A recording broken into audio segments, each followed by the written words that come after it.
Check it, 1, 2. Check the microphone. See if we got good volume. Then we're just gonna dive into some phone calls and try to find out a little bit more about this case.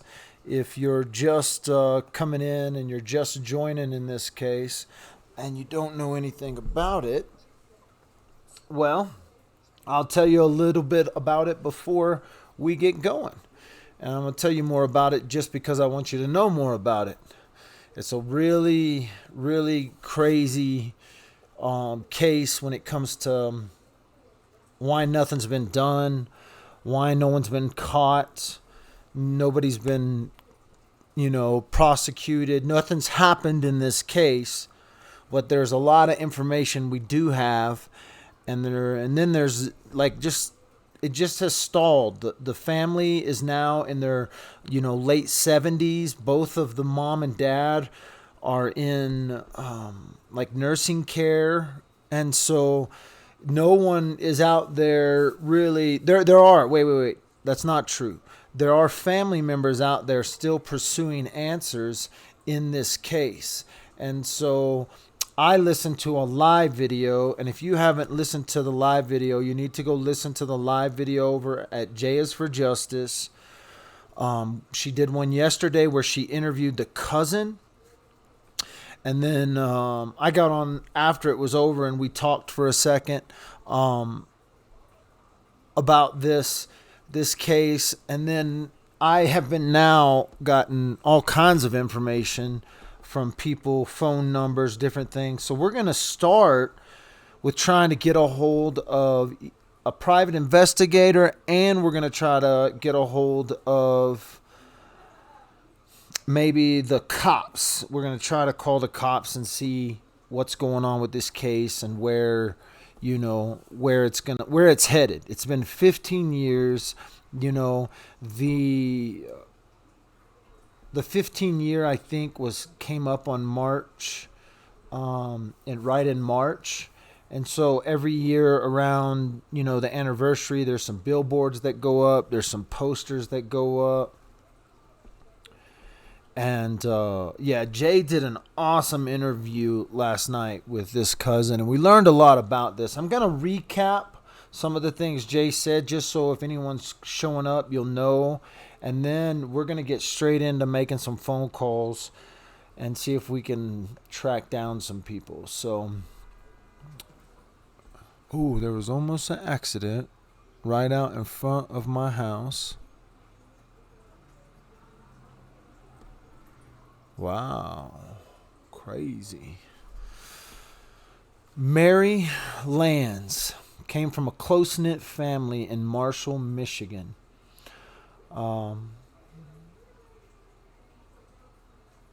Her daughter Mary was Anna Marshall told Dateline her daughter Mary was a good person who had a lot of friends growing up in the Midwest. In 2004,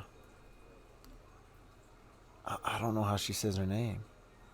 Anna and her husband, Mary's father, moved to California. Annette, I think it's Annetta, said she begged her daughter Mary, who was now grown with her own family, to move west with them. We went to California and she wouldn't go. She said she was getting ready to be a grandma and she wouldn't leave. At the time, Mary, 39, was living with her fiance, Christopher Pratt. Christopher Pratt is a key subject in this thing. So let's just talk about Christopher Pratt for a second, because this is really what I'm after when it comes down to this case. Christopher Pratt was the last person to see her alive. Christopher Pratt is a known violent criminal. Now, I'm not saying he was a known violent criminal in 2004, 15 years ago, but I have suspicion that he was a known violent criminal.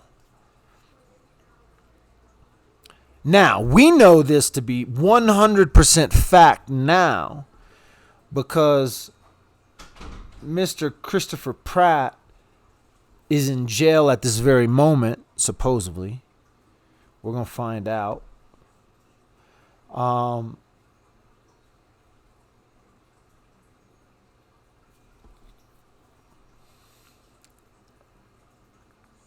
Christopher Pratt is the last person to see Mary alive. On Sunday, March 14, 2004, Pratt called Mary's family in California looking for her. He said he had last seen her 2 days earlier on Friday, March 12th, between 10 and 10:30 p.m. He called us in California and wanted to know if we had Mary. But the family didn't know where Mary was. Mike Marshall, Mary's brother, called the Marshall Police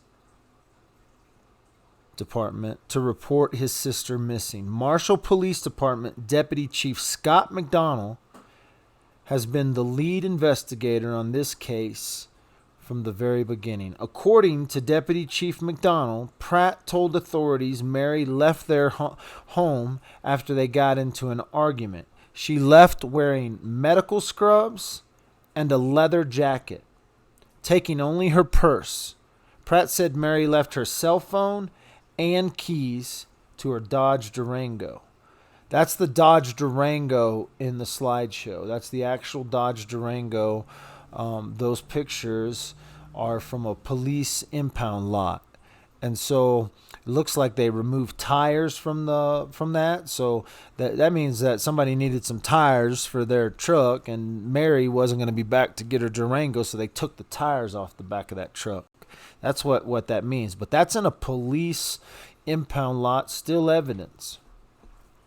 So that's the Dodge Durango. The pictures you're seeing scroll up right there with mugshot pictures and stuff, that's going to be Christopher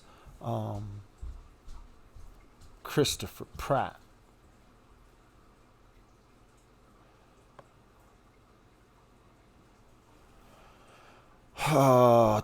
Authorities got to work trying to track Mary's last known locations. The Marshall police found security footage that showed Mary at the Marshall Party Store on March 12th around 6:30 p.m. About 4 hours before her fiance said he last saw her. So listen to this. This case has a lot of similarities, in a sense, to some things that are happening right here locally. Right? We got a small town. This is a small town of about 7,000 people. It's got small local law enforcement. They got some security footage. And this is 15 years ago. So you got to remember that the technologies of 15 years ago are way different than the technologies of today. But they do have security footage of Mary at Marshall Party Store on March 12th around 6:30 p.m., about 4 hours before her fiance last saw her. According to the family's private investigator, Jim Carlin, Mary went to the party store before meeting Pratt at a nearby tanning salon. This couple was heard arguing in the salon, and as they left. Listen, so now we have one, before she ran out the door, supposedly, they got into an argument. 2, the salon, they were in an argument. According to the witnesses with whom the private investigator has spoke, Mary apparently had plans to meet up with a friend that evening. Private investigator Carlin told Dateline, but when the friend showed up at Mary's house to pick her up, Pratt told them Mary wasn't available to go out anymore, according to Carlin. Police told Dateline they questioned Christopher Pratt immediately after Mary's disappearance. After initial questioning, though, Christopher grew quiet. The Marshall Police Department said they had not heard from him or had any contact with him since April of 2004. So listen, this girl goes missing in March, right? March 14th. The police don't talk to him after April 2004. They didn't like this is what happened with right here locally. Cops, boom, boom, boom. A month later, they arrested Patrick. In this case, the guys don't even go talk to the dude after a month. They haven't spoken to the guy after a month.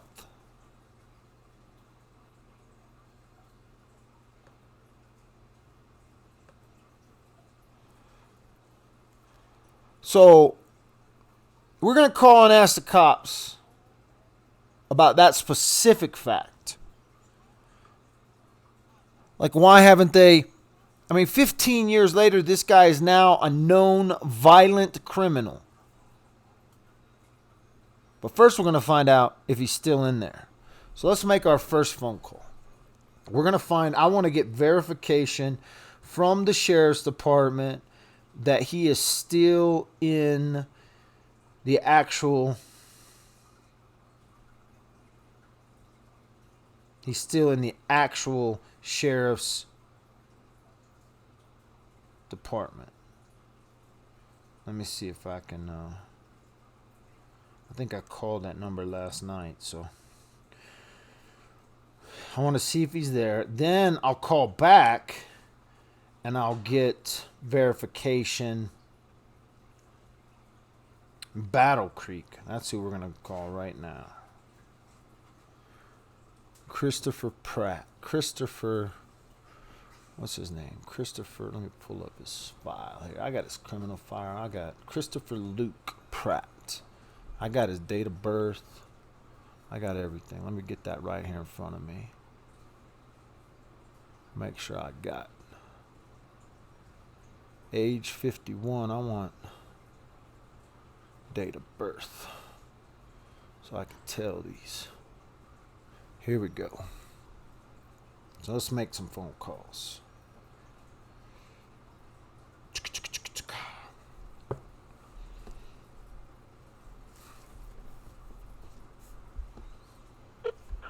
You have reached the Calhoun County Sheriff's Department. For dog control and non-emergency matters, please contact 269-781-0911. To report an emergency, please hang up and dial 911. For the Calhoun County Correctional Facility, press 1. For road patrol, including accident reports, press 2. You have reached the Correctional Facility of Calhoun County. For inmate visitation hours, press 1. Driving directions, press 2. Information regarding immigration, press 3. Information regarding inmate payphones and or telephone blocks, press 4. For Chaplain Dave Mason, press 5.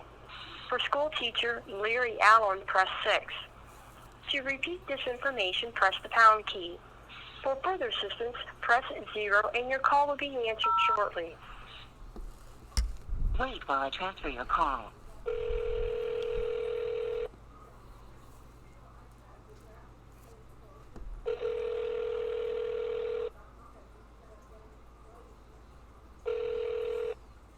Jail.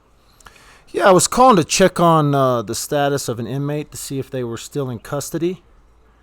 Who? Christopher Luke Pratt, date of birth What was his name? Pratt, Pratt. Yep, he's here. He's here. All right. And what's your hours of visitation? There. You have to go to icsolutions.com to set that up, and you have to set it up 2 days in advance. All right. Thank you. You're welcome. Bye-bye. All right. So we've got verification that he's in custody. So that's the first thing. Now, we found all this information out online yesterday with Jay, so it's not like this is some brand new information we're getting. We verified some of this yesterday, but we couldn't make a phone call. And, you know, Dad with a phone got to make a phone call, got to hear it from somebody. And so we got verification. Now what we're going to do is we're going to call back and we're going to get a hold of one of the investigators. And so Deputy Chief McDonald is who of the Marshall Police Department. So now, because he's in custody at the Sheriff's Department, But we need to talk to a Marshall Police Department, and I don't have that number. So, Marshall, Battle Creek. Okay, so Marshall Police Department, Michigan. All right. I want to do a little research on this McDonald before I make a phone call, though. And I haven't done this. I haven't, sleuthed this dude out or anything like that. But I want to make a couple of inquiries. One, I want to put a picture. I want to get a picture, if I can, of Chief McDonald. Now, just so you guys know, I live in a one-party state. So anybody who's like, you can't record people when you call them. In the state of Colorado, only one party has to know they're being recorded. Just to put that out there, people. I don't want the obituary, Deputy Chief McDonald. I don't want his obituary. I want the obituary. Hopefully he ain't dead. But I can't imagine he's still alive. I don't even know if he's still there. I mean, this is 15 years ago. Y'all behaving in chat? Everybody behaving in chat? Alright. I don't got no wrenches in here, so I got to check. Let me make sure nobody's getting yelled at real quick. We don't want no yelling going on. Alright. Everybody's behaving in chat. Let's get back to this dude. Let me see what other number I got. I got another number I need to look at here. Let me see. Who we got here? Who is that though? 26. I don't know who that number is to. Oh, Jim Carlin, the private investigator. 269-274-6334. Let's start with... Oh, I just put that dude's number out there. Shit. Oops. Oh, well. Don't call that number. Oops. I'm such a klutz. Damn, Michael. People are going to be making fun of me. All right, let's go.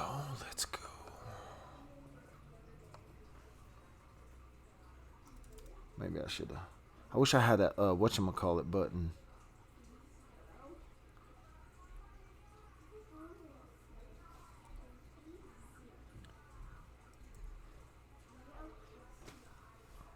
All right, here we go. Let me tell you about this case. This case is crazy. This case is about as crazy as Kelsey's case when it comes down to it. We're talking about the last known seen guy arguing twice with this girl. Then he calls the cop. Well, we'll get to the cop call, but he calls the family 2 days later, says, have you seen the girl? She says she was going to Cali or she walked out of here, but she left her cell phone, she left her keys, she left her truck. Come on.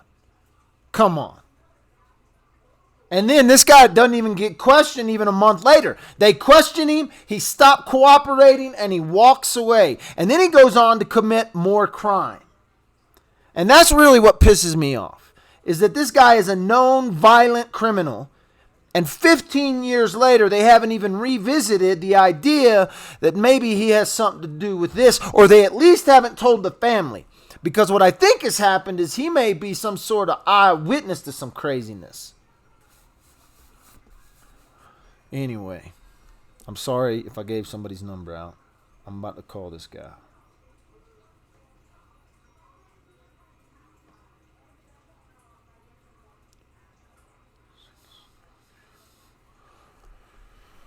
All right, so I'm going to be, so that nobody throws anybody, so this doesn't get off. If I leave a message, I'm going to say I'm an investigator with WDP, which is completely true. And so don't you guys think that I'm just making stuff up. That's a verifiable truth. I gave myself the title of investigator only because it sounds more official. But WDP is my actual registered business name. So we're going to use three-letter agency because three-letter agency sometimes scare. I was going to say a special agent with the FB, but like the Facebook, the FBYT, but I didn't want to. I don't really want to. I want to be official, but not because I might have to leave a message. So I'm gonna call this guy, and Jim. His name's Jim Carlin. Jim Carlin.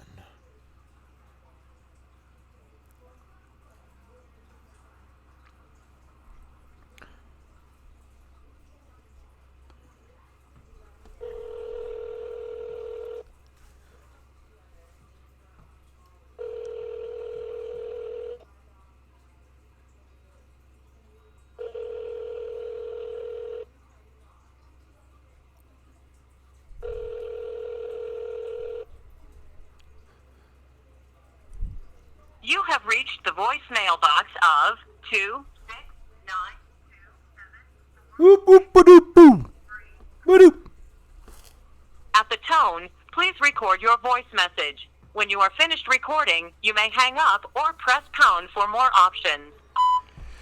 Yeah, this is Michael Dalton with WDP. I was calling about a case that you've been working on, Mary Lands case, and wanted to see if I could get a minute to chat with you. You can give me a call back at 719-377-0343. Again, this is Michael Dalton with WDP. We got resources all over the country and a vast variety of ways to reach out, and we're really wanting to see some justice come in Mary's case. And so if you can give me a call back anytime is fine, day or night. Thanks.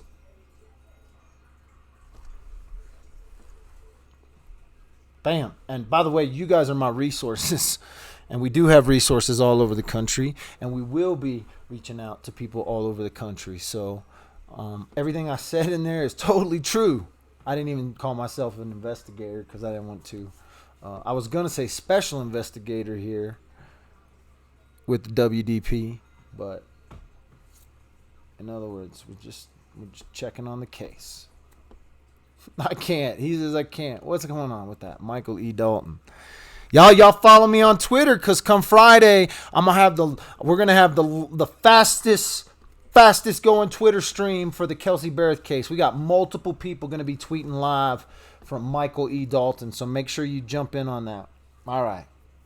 Now we're about to get into some hairy business. This is where everyone else would stop. And this is not where Dad stops. Dad is, we got to get into some hairy business. Let me see here. I got to get to here we go.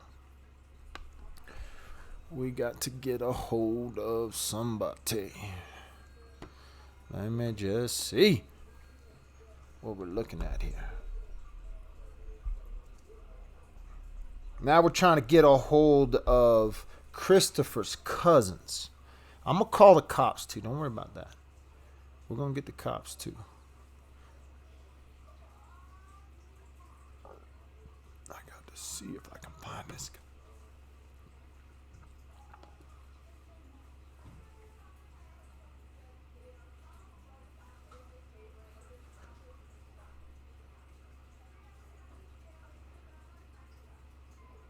I'm looking for there he is right there. All right. Let me see. I'm going to reach out to him on Facebook here. I'm just a dad with a phone on Facebook, so that's easy enough.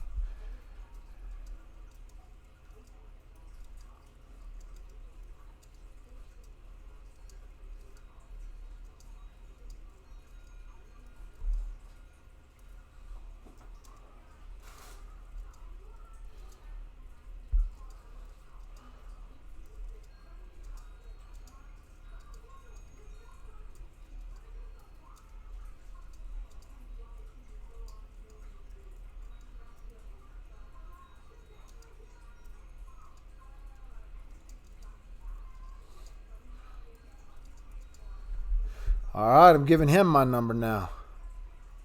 And I got a couple of numbers we're gonna try on him, but I wanna first reach out so then it's not a shock, right?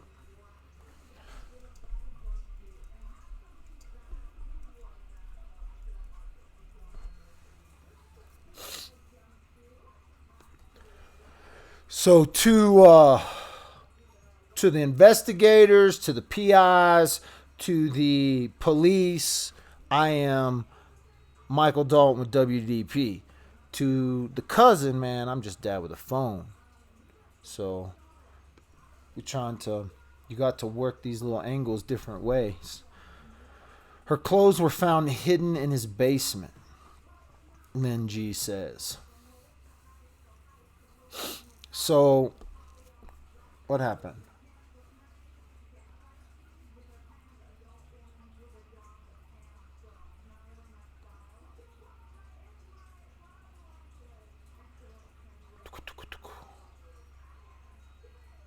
Checking my chat, making sure everybody's staying.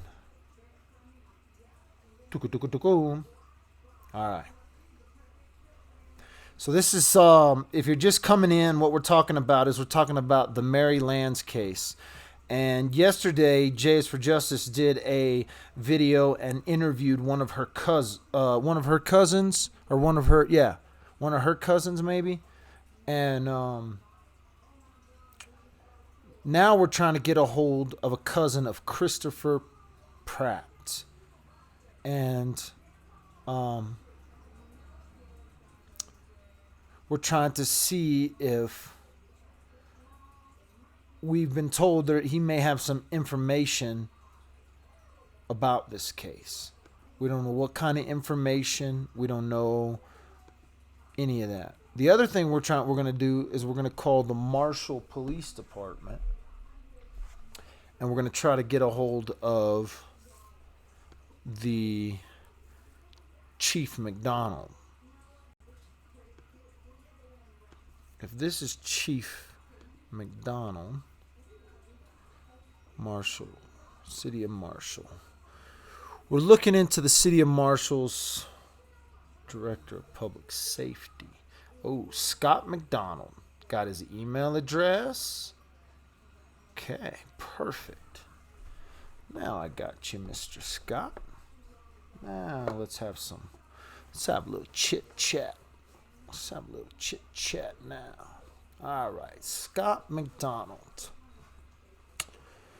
What can we find out about you? What kind of cop are you, Mr. Scott McDonald? You a good cop? You a bad cop?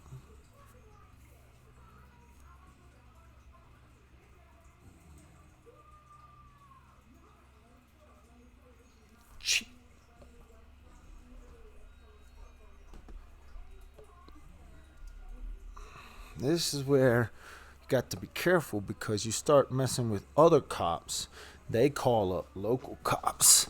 And if the other cops start calling up local cops, dad with a phone, got to play very, very political games. So, we're about to call Mr. Scott up. Trying to get a hold of Scott McDonald.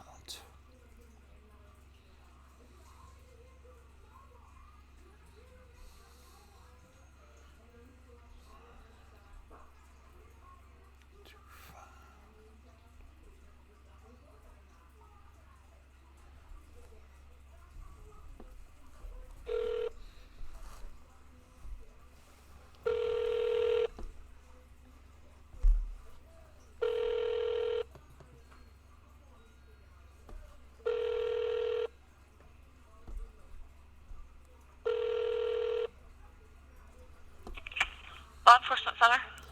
Yeah, I was trying to get a hold of Scott McDonald. I could transfer you back there. Just 1 second. Thank you.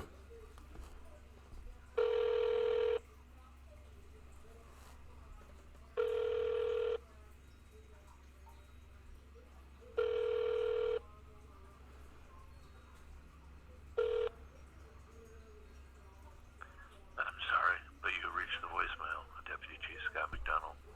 Please leave your name, phone number, and the time of your call, and I'll get back to you. Thanks for the call. Yeah, Chief, this is Michael Dalton with WDP. I'm investigating a case that you've been lead on for many years, and thought I would give you a call and just see if I could get some information or an update on the case, as well as just a courtesy call. We're going to be looking into this thing, and we've got some resources all over the country that we're going to start pulling from. And so it's the case of Mary Lands. And, we know it's a 15-year-old case, but we wanted to take a look into it. So if you could give me a call. Again, my name is Michael Dalton. I'm WDP. It's 12:27 p.m. on Tuesday, Mountain Standard Time. So it's a little later there. My number is 719-377-0343. And again, this is regarding the Mary Lands case. And I've been told you're the lead on that case. So if you could give me a phone call back, that'd be great. Thanks.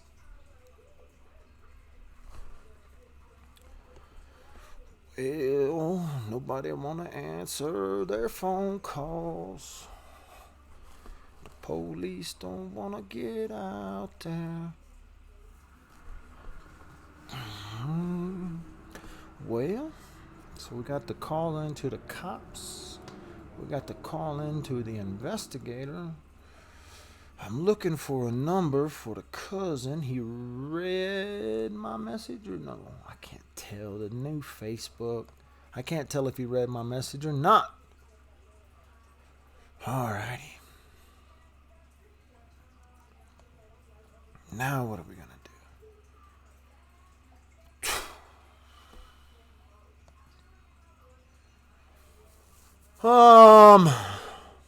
Let's see here. So let me tell you a little bit about this Christopher guy that's in custody. So we pulled his record through some sources. He has a long criminal record. Now, we only pulled one source. He has 2 criminal records that we saw, but we only pulled from one source. A lot of his criminal record has to do, he has an assault with a dangerous weapon. He has an unlawful imprisonment, which is a kidnapping. Basically, he has a kidnapping, an assault with a deadly weapon, unlawful imprisonment, and then now he's been charged on rape of a 16-year-old. And right now I'm running through a series of pictures. This is Mary's Durango that was in police impound. It looks like the cops decided to pull tires off it. Oh, state police. I guess we could call the state police. I don't know who the special investigator is with the state police, though. Let me see about that. I wonder if we have a contact for direct law enforcement with the state police. So we got to call into... All right. So this case is in Michigan. We were made aware of this case via J is for Justice. But then when we started listening to it, it was this story of the fiance, last seen her. They were arguing multiple places. The cops don't even question the fiance after a month. A month goes by and they never talk to him again. He never even goes in to find out, hey, you got any update on Mary's case? Of course he doesn't. He knows exactly what happened to Mary. He's locked up right now on rape of a 16-year-old.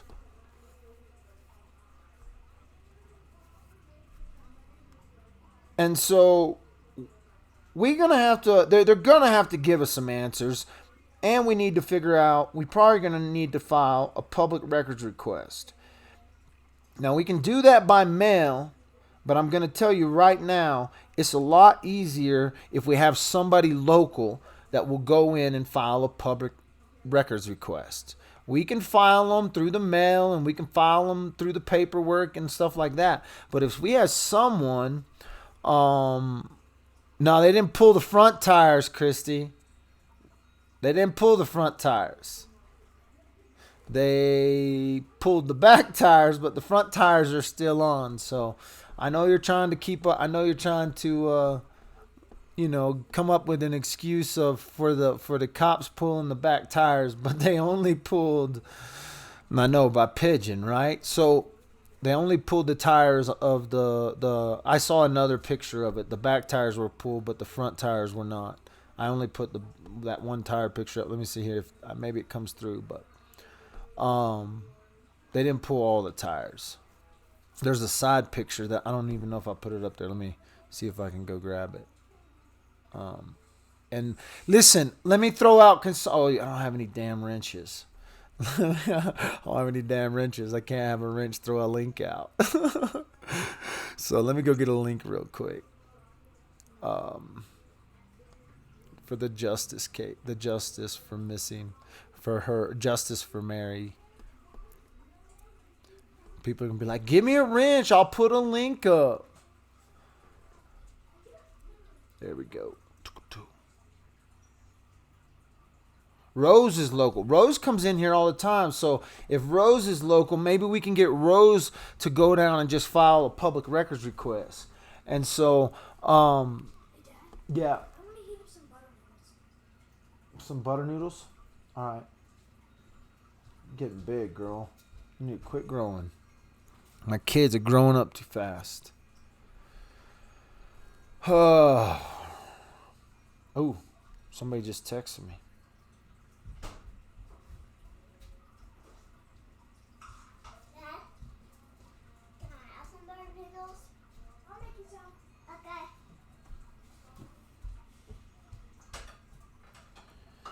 Oh.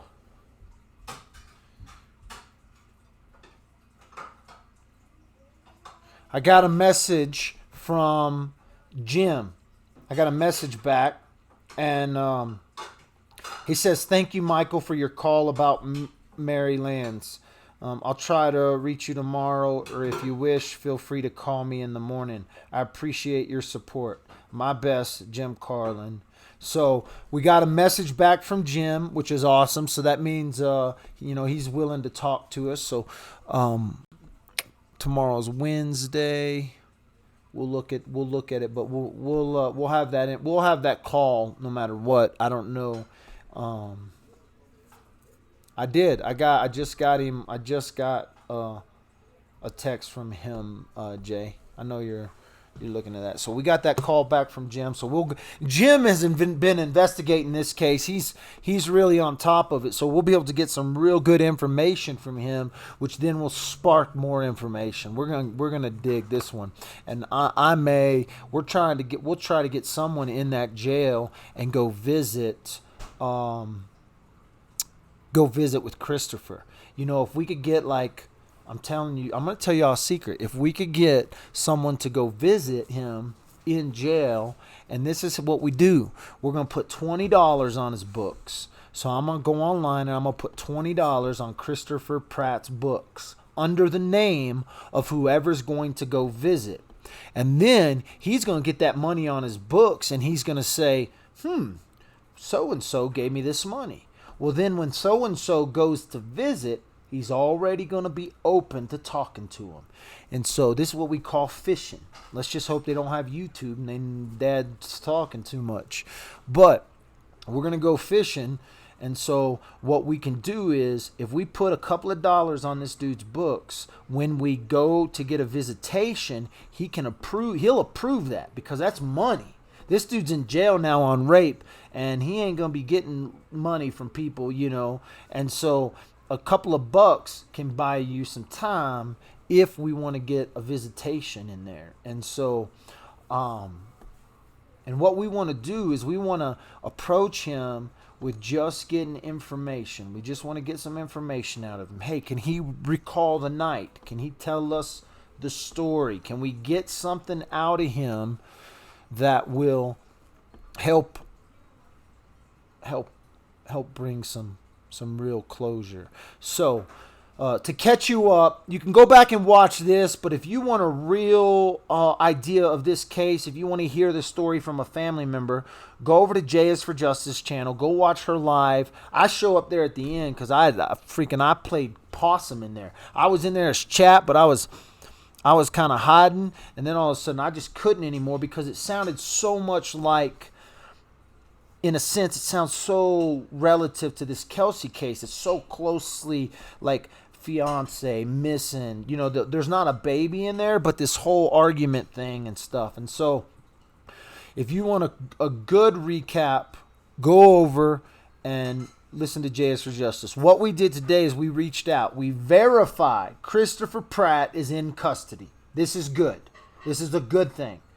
Now, he's in custody on a rape charge. He should be in a custody on a murder charge, but that's okay. Let's start with that. He's in custody. Now, he's in custody in the same sheriff's office that didn't investigate this murder. Not a good thing. Here's another thing. There is a rumor that he has filed a writ for dismissal of all charges because they're holding him illegally without trial. So depending on how long he's been there on these cases, he's trying to get this weird finagle to get off on these cases on a loophole because of sheriff department mishandlings, right?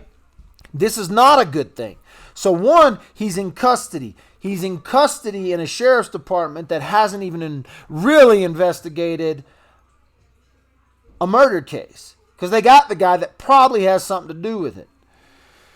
But he's still in custody. We verified that today. We have left messages for law